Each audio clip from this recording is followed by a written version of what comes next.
Hi అండి, నమస్తే. నేను మీ మాధవిని. Welcome to Rishi special. ఇవాళ మనం సొరకాయ పకోడీని ఏ విధంగా ప్రిపేర్ చేసుకోవాలో చూద్దామండి.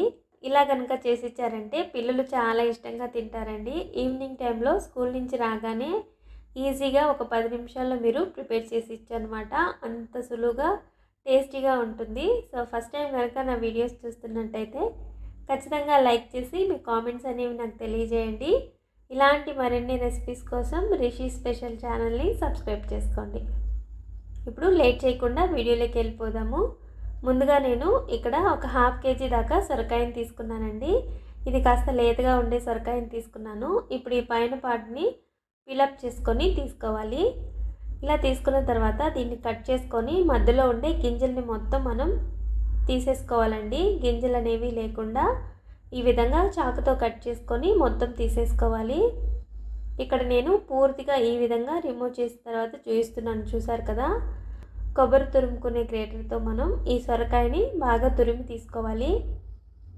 కాస్త పెద్ద హోల్ ఉండే సైడ్ తురుముకొని తీసుకున్నారంటే మనకు సొరకాయ తురుము అనేది కాస్త పెద్దగా వస్తుందన్నమాట.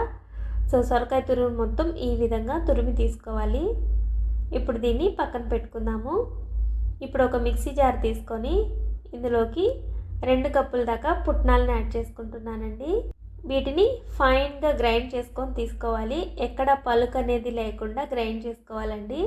ఫైన్ పౌడర్ లాగా గ్రైండ్ చేసుకోవాలి. ఇలా గ్రైండ్ చేసుకున్న దాన్ని పక్కన పెట్టుకుందాము. ఇప్పుడు ఒక మిక్సింగ్ బౌల్ తీసుకొని మనం ముందుగా తురిమి పెట్టుకున్న సొరకాయని ఇలా కప్పుతో మెషర్ చేసుకొని తీసుకుందామండి. నేను తీసుకున్న సొరకాయ తురుము 2 కప్పుల దాకా వచ్చింది. అలాగే దంచుకున్న అల్లం ముక్కలు 1 స్పూన్ యాడ్ చేసుకుంటున్నాను. మీడియం సైజ్ ఉల్లిపాయ ఇలా పొడవు ముక్కలుగా కట్ చేసుకొని ఈ విధంగా ప్రెస్ చేసుకుంటూ యాడ్ చేసుకున్నారంటే మనకు చక్కగా ఆనియన్స్ అనేవి విడివిడిగా వస్తాయండి. ఇప్పుడు ఇందులోకి 2 స్పూన్ల దాకా కారం యాడ్ చేసుకుంటున్నాను. అలాగే 1 స్పూన్ దాకా సాల్ట్ని కూడా యాడ్ చేసుకుంటున్నానండి. సన్నగా తరిగి పెట్టుకున్న కరివేపాకు 1 రెమ్మ యాడ్ చేసుకుంటున్నాను. అలాగే 1/2 కప్పు దాకా బియ్యం పిండిని యాడ్ చేసుకుంటున్నాను. 2 కప్పుల సొరకాయ తురుముకి 1/2 కప్పు బియ్యం పిండి, అలాగే 2 కప్పుల పుట్నాలను తీసుకున్నానండి. ఈ మెజర్మెంటు కరెక్ట్గా సరిపోద్ది అనమాట. ఈ పుట్నాల పొడిని కొంచెం కొంచెంగా వేసుకుంటూ ఈ విధంగా బాగా ప్రెస్ చేస్తూ కలుపుకోవాలి. ఇప్పుడు మనం మిక్సీలో ఉండే పుట్నాల పొడిని కూడా ఇందులో యాడ్ చేసుకొని మొత్తం ఈ విధంగా బాగా కలుపుకోవాలి. అవసరాన్ని బట్టి మాత్రమే వాటర్ అనేది యాడ్ చేసుకోండి.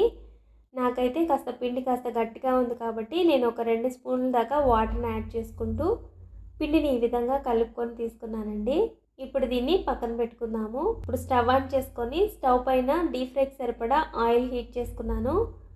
ఇలా బాగా హీట్ అయిన తర్వాత మంటని మీడియం ఫ్లేమ్లోకి టర్న్ చేసుకొని మనం ముందుగా కలిపి పెట్టుకున్న పిండిలో నుంచి కొంచెం కొంచెంగా పిండిని తీసుకుంటూ ఈ విధంగా పకోడీలాగా వేసుకోవాలి. మంటని మాత్రం మీడియం టు హై ఫ్లేమ్లోకి టర్న్ చేసుకుంటూ ఫ్రై చేసుకున్నారంటే మనకు చక్కగా 2 వైపులా వేగిపోతాయండి. హై ఫ్లేమ్లో పెట్టుకొని మీరు ఫ్రై చేసుకున్నారంటే లోపల పిండి అలాగే ఉండిపోతుంది, పైన అనేది తొందరగా కలర్ మారిపోతుందండి. కాబట్టి మంటని మాత్రం మీడియం టు హై ఫ్లేమ్లోకి టర్న్ చేసుకుంటూ ఈ విధంగా 2 వైపులా కరకరలాడుతూ ఉండేలాగా ఫ్రై చేసుకొని తీసుకున్నారంటే సూపర్ టేస్టీగా ఉండే సొరకాయ పకోడీ రెడీ అండి. ఈ వీడియో కనుక మీకు నచ్చినట్లయితే ఖచ్చితంగా లైక్ చేసి మీ ఫ్రెండ్స్ అండ్ రిలేటివ్స్కి షేర్ చేయండి. Thank you for watching.